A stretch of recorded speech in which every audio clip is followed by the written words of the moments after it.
Something that I've long said, EVs just don't make sense to me, because that's how they're trying to sell EVs. Range anxiety. Most journeys are 8 miles, less than 30 miles. So you need an EV. Well, you don't need an EV. You need a PHEV.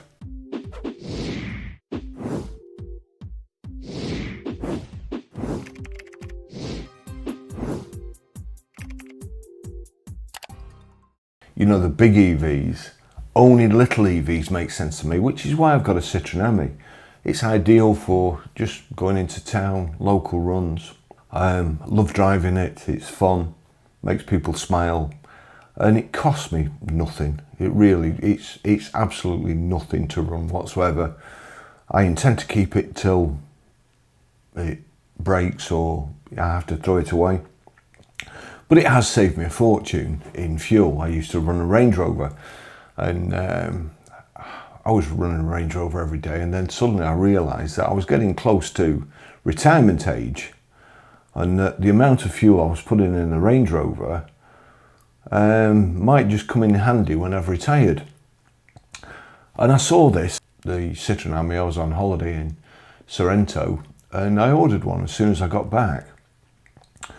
And it took ages to come. I was really mad. And I had a couple of bits of trouble with it. It had actually been bumped, probably at the port. And fair enough, Citroen offered to buy it back. They offered to give me my money back after a couple of exchanges. They ignored me at first, just thought I was a nutter. But eventually I got to speak to the boss. Boss was very nice.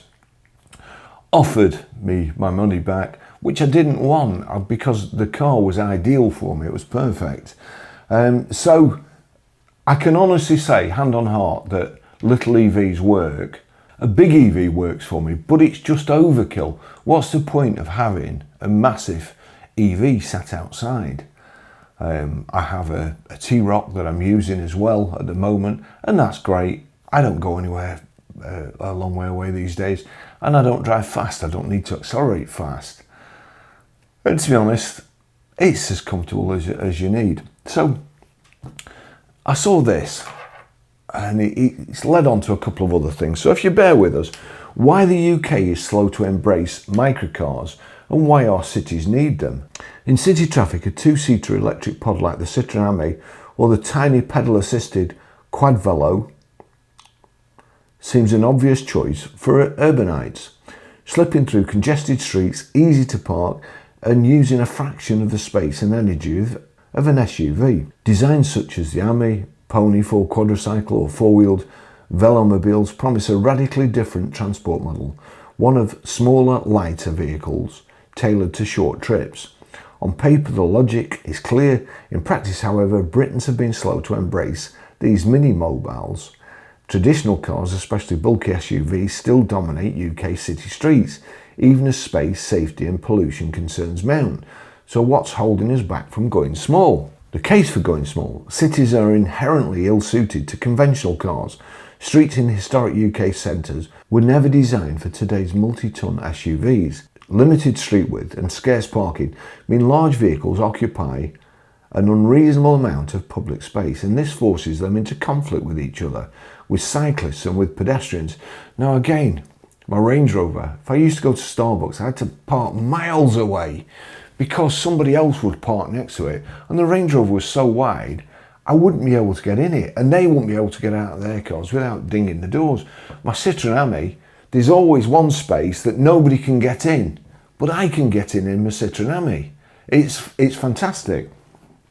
I can go into town, stick my car on the charger, have free parking for 3 hours, and the charging cost me about £1, if that. So my car's charged and I've not paid parking. It basically costs me nothing to run. The larger the car, the more road and parking real estate it consumes, worsening congestion and squeezing out other users.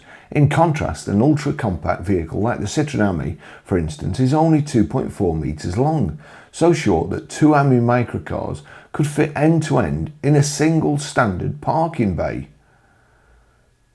Well, they could fit end-to-end, but you could probably fit 3 or 4 of them in that way to the curb. Of course, you won't be able to get out of them, but you know, that's by the by. Its footprint is comparable to a commercial wheelie bin.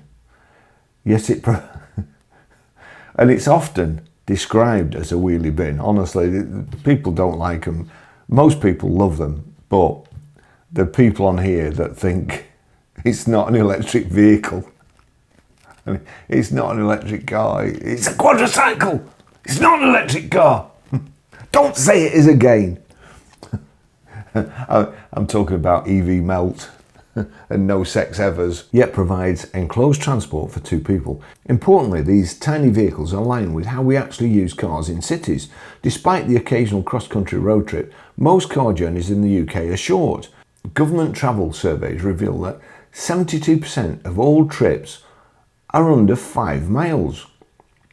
And the average car journey in Britain is only about 8 miles. The majority of urban drives, the commute to the station, the school run, the grocery dash, cover just a few miles at low speeds. Equally, most car trips carry only 1 or 2 people. The average UK car occupancy is about 1.6 people, and roughly 60% of car journeys are taken without passengers. In other words, it's very common to see a 5-seater vehicle weighing over 1.5 tonnes being used to ferry a single occupant a very short distance.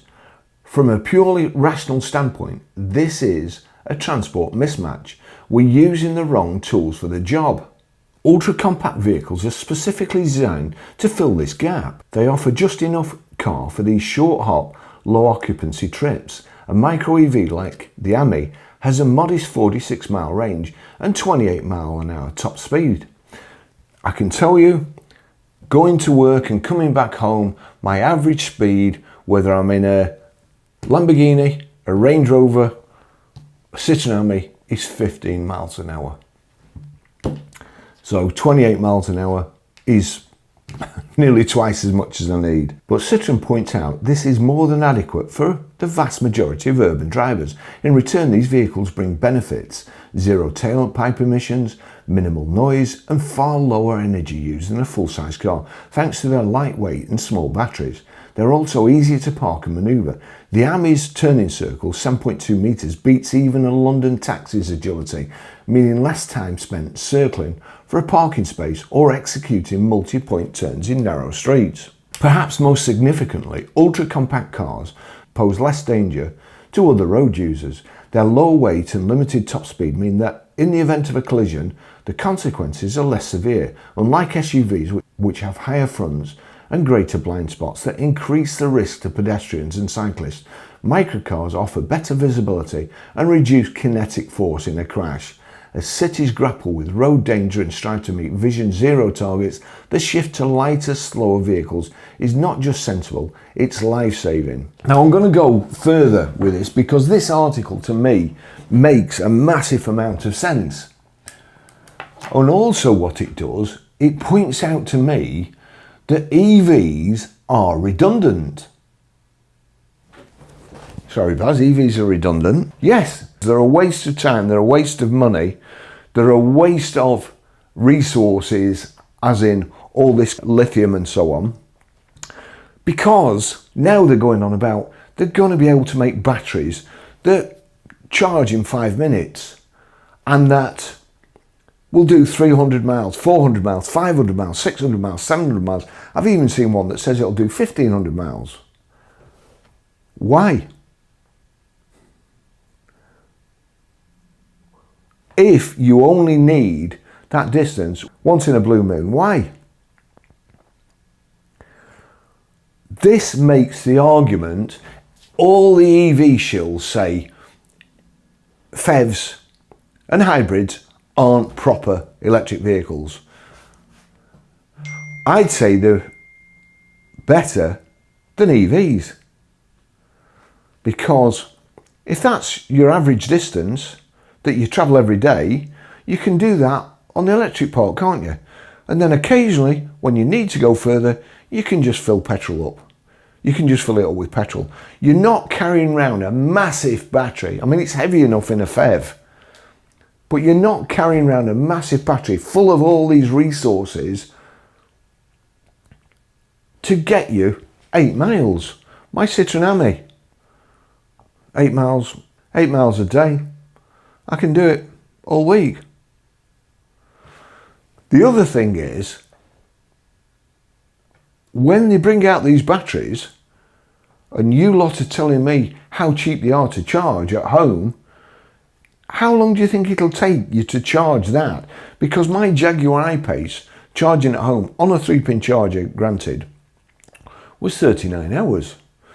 My Citroen Ami, from empty, 3.5 hours. So, you can get a better, faster charger at home, but you're not going to be able to get one that pumps 1,000 miles into a battery. So you're going to have to pay extra. You're going to have to go somewhere to charge it. You won't be able to do it at home.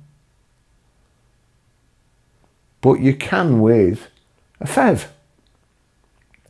So this to me means we need to stop producing electric vehicles and concentrate more on PHEVs. You know it makes sense.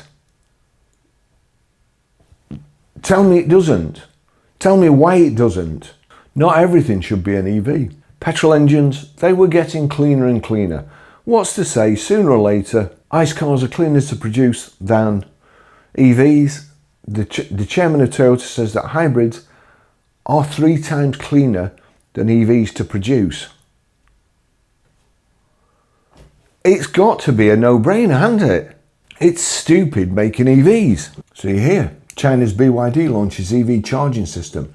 It says works nearly as fast as a fill-up. China's energy and auto giant BYD has announced an ultra-fast EV charging system that it says is nearly as quick as a fill-up at the pumps.